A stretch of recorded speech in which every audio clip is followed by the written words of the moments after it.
जब आप कोई ऐसा वीडियो देख रहे हो जो आपको बहुत अच्छा लगता हो, उसके बीच में ब्रेक। अभी डाउनलोड करें तक ऐप।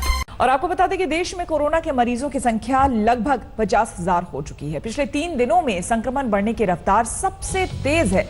4 मई को देश में 41,000 संक्रमित थे, जो कि अब यानी कि 7 मई की सुबह तक बढ़कर करीब 50,000 हो चुके हैं। कोरोना के बढ़ते ग्राफ पर नजर डालें तो 0 से 10,000 मामले 75 दिन में सामने आए हैं। देश में 24 मार्च तक संक्रमितों की संख्या 571 थी।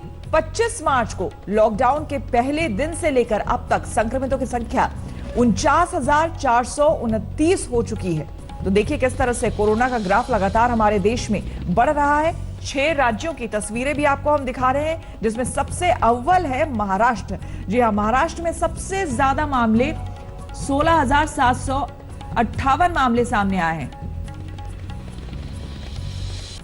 और प्रधानमंत्री मोदी आज सुबह 9 बजे वीडियो कॉन्फ्रेंसिंग के जरिए बुद्ध पूर्णिमा कार्यक्रम में हिस्सा लेंगे। ये कार्यक्रम कोरोना पीड़ितों और कोरोना योद्धाओं के सम्मान में आयोजित किया जा रहा है। दुनिया में कोरोना महामारी के प्रभाव के कारण इस बार बुद्ध पूर्णिमा समारोह एक वर्चुअल तरीके से मनाई जा रही है।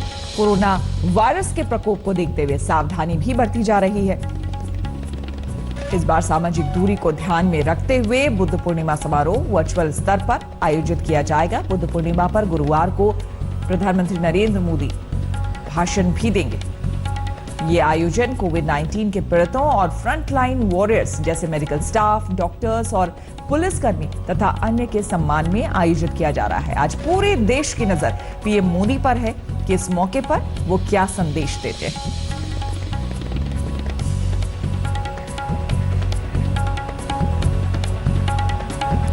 और देश में कोरोना वायरस के अटैक के बाद से पीएम मोदी कई बार संदेश दे चुके हैं। अलग अलग मौके पर उन्होंने देशवासियों से बात की है और लोगों को संकट से निपटने के उपाय भी सुझाए हैं। पीएम मोदी ने 19 मार्च को जनता कर्फ्यू का ऐलान किया।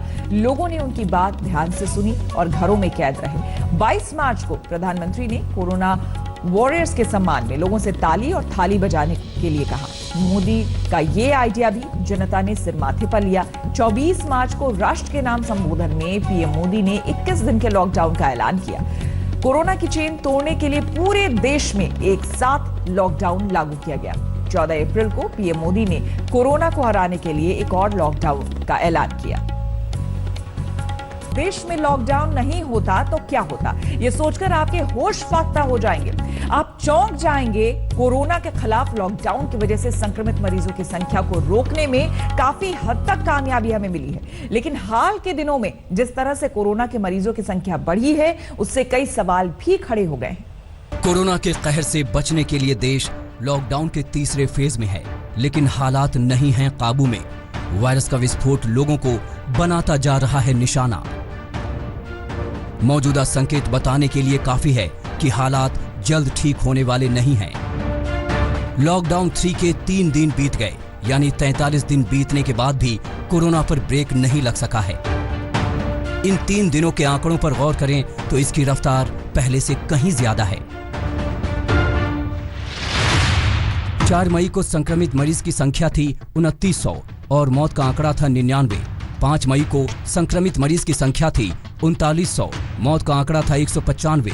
6 मई को संक्रमित मरीज की संख्या हो गई 2680 और मौत का आंकड़ा था 111। पिछले 24 घंटे में भारत में कोविड-19 के कारण हुई डेथ्स में 195 केसेस का इंक्रीज नोट किया गया है, जिसके कारण कुल डेथ्स की संख्या अब बढ़कर 1568 हो चुकी है। पिछले 24 घंटे में हमने कंफर्म केसेस और डेथ्स की संख्या में अब तक का हाईएस्ट इंक्रीज नोट किया है। कोरोना के संक्रमण काल में सबसे चिंता की बात यह है कि एक्सपर्ट मानते थे कि लॉकडाउन 2 के बाद स्थिति काबू में आना शुरू हो जाएगी। इंडिया टुडे के डेटा इंटेलिजेंस यूनिट यानी DIU के आंकड़े साफ बता रहे हैं कि वास्तविकता और अनुमान में जमीन आसमान का अंतर है। नीति आयोग की उम्मीद और मौजूदा हालात में कोई मेल नहीं दिख रहा है। जबकि 23 अप्रैल को नीति आयोग ने अनुमान लगाया था कि 15 मई तक कोरोना के मामले 0 तक पहुंच जाएंगे, लेकिन मौजूदा हालात देखकर लगता नहीं कि ऐसा होने वाला है। कोरोना के विस्फोट को समझने के लिए हमें अमेरिका और इटली जैसे देशों के हालात को समझना होगा। वहां कोरोना वायरस काल बनकर टूटा है। वहीं अपने देश में भी कोरोना वायरस के मरीजों की संख्या तेजी से बढ़ती जा रही है। जिस तरीके से पिछले 15 दिनों में देश में कोरोना मरीजों की संख्या बढ़ी है, वो अपने आप में चिंताजनक है। DIU की इस डेटा पर नजर डालेंगे तो स्थिति साफ हो जाएगी। देश में 60% से ज्यादा मामले पिछले 15 दिन में ही बढ़ गए हैं। 20 अप्रैल से लेकर 5 मई तक के ये आंकड़े डराने वाले हैं। इसे देखकर मतलब साफ है कि आने वाले दिनों में हमें ज्यादा अलर्ट रहने की जरूरत है। लॉकडाउन 3 में बहुत सारे ऐसे छूट दिए गए हैं जिससे अर्थव्यवस्था पटरी पर आ सके। इसी में सरकारी और प्राइवेट दफ्तरों में शर्तों के साथ कामकाज शुरू हो गया। दुकानों को खोलने में ढील दी गई, लेकिन देश भर में शराब के लिए उमड़ी भीड़ ने चिंता की लकीर को और बड़ा कर दिया। ये लापरवाही इसलिए भी खतरनाक है कि मौजूदा हालात में जब हमारे पास कोरोना की कोई दवा नहीं है, जब दूर दूर तक वैक्सीन का पता नहीं है, ऐसे में सोशल डिस्टेंसिंग ही ऐसी दवा है जिससे हम दुनिया की सबसे बड़ी महामारी से बच सकते हैं और लोगों को बचा सकते हैं। पिछले दिनों जिस तरीके से संपूर्ण बंदी को लेकर सरकार ने कदम उठाए, उसकी पूरी दुनिया में तारीफ हुई, लेकिन कुछ घटनाएं बार बार हमें चिंता में डाल देती हैं। चाहे मरकज हो या फिर मजदूरों की घर वापसी का मामला या फिर शराब के लिए सोशल डिस्टेंसिंग के लिए उड़ती धज्जियां। लॉकडाउन में किसी भी तरह की चूक पूरे देश को बहुत ही बड़े खतरे में डाल सकती है। इंडिया टुडे के डेटा इंटेलिजेंस यूनिट यानी DIU ये भी बताती है कि अगर देश में लॉकडाउन नहीं लगाया जाता तो हालात बदतर हो जाते। DIU के मुताबिक अगर लॉकडाउन नहीं लागू किया गया होता तो 4 मई तक ही कोरोना के मामले 4 लाख के पार चले गए होते, जबकि आज यानी 7 मई को भी कोरोना के मरीजों का आंकड़ा 50,000 के पार ही हुआ है। वहीं कोरोना के खिलाफ जंग में लॉकडाउन को दूसरी संस्था ने भी कारगर बताया है। मुंबई की international institute for population sciences यानी IIPS के एक स्टडी में पाया गया है कि अगर लॉकडाउन नहीं किया जाता तो देश में कोरोना से 4,30,000 से ज्यादा लोग संक्रमित हो गए होते और 33,000 लोगों की मौत हो चुकी होती। ऐसे में साफ है कि कोरोना के संक्रमण के चेन को तोड़ना है तो लॉकडाउन ही कारगर हथियार है और इसी हथियार के बूते हम कोरोना पर फतह हासिल कर सकते हैं। आज तक ब्यूरो। यानी कि लॉकडाउन टूटा तो खतरा फौरन दबोच लेगा। कोरोना ने किसी भी लापरवाही पर छोड़ा नहीं है। ऐसे में लॉकडाउन 3 काफी अहम है। समय बीतने के साथ साथ कुछ शहरों का हाल गंभीर होता जा रहा है। देश में बिगड़ते हालात ने सरकार को लॉकडाउन 3 को लागू करने पर मजबूर किया है। वैसे तो लॉकडाउन की वजह से अर्थव्यवस्था की सेहत पर गंभीर असर पड़ा है, लेकिन सरकार ने लोगों की सुरक्षा को सर्वोपरि रखा है। केंद्र के साथ ज्यादातर राज्यों ने भी संपूर्ण बंदी को कायम रखा है, क्योंकि इसमें हुई थोड़ी सी भी चूक पूरे देश को भयंकर खतरे में डाल सकती है। देश में आने वाले दिन कैसे होंगे ये इस बात पर निर्भर करता है कि लॉकडाउन का पालन लोग कितनी संजीदगी के साथ करते हैं। देश के हालात बेहद डराने वाले हैं। खासकर राजधानी दिल्ली, मुंबई और अहमदाबाद तो कोरोना के लिहाज से बेहद खतरनाक हो चुके हैं।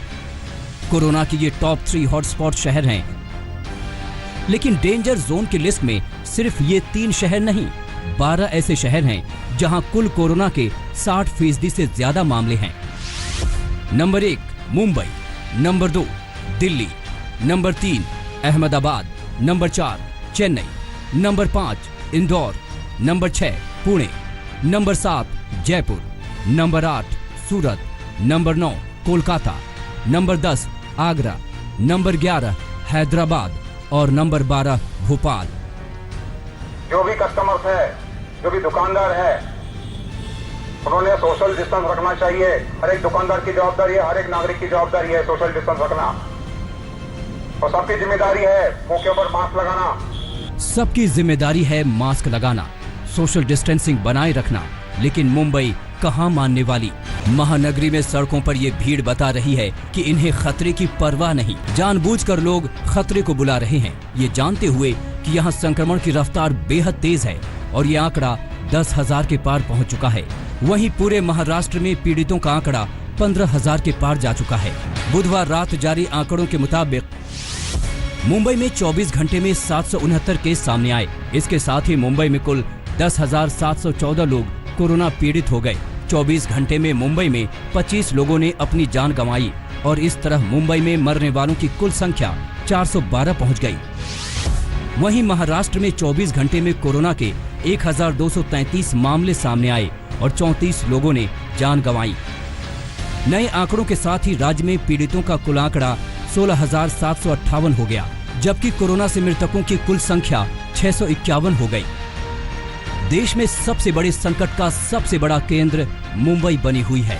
बीएमसी ने अपने इस ऑर्डर में कहा है कि लगातार जो है दुकानों के बाहर भारी भीड़ दिख रही है और इससे कोरोना के जो केसेस है वो बढ़ सकते हैं। मुंबई में अभी भी लगातार कोरोना वायरस के केसेस बढ़ते जा रहे हैं। जो डाउनवर्ड ट्रेंड है वो दिख नहीं रहा, इसलिए अब जो शराब की दुकानें हैं उनको बंद करने का आदेश दिया गया है। मुंबई में लिए जो ऑर्डर निकला है बीएमसी द्वारा कि कोई भी शराब की दुकान और बाकी की जो नॉन एसेंशियल सर्विसेज की भी जो दुकान होती है उनको भी बंद रखने का आदेश दिया है। सिर्फ जो एसेंशियल सर्विसेज की जो शॉप्स है उनको ही खुला रखा जाएगा।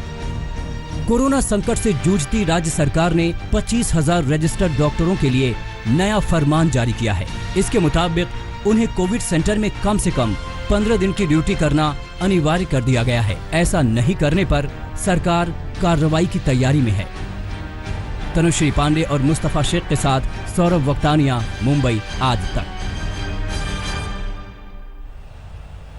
महाराष्ट्र में तमाम कवायद की जा रही है कि किसी भी तरह से खतरा खत्म किया जाए। दिल्ली, अहमदाबाद समेत कई शहरों का भी वैसा ही हाल है। साबरमती के किनारे बसे इस शहर को कोरोना का ग्रहण लग गया है। शहर में नाकेबंदी है, सरहद सील है, चप्पे चप्पे पर पहरा है,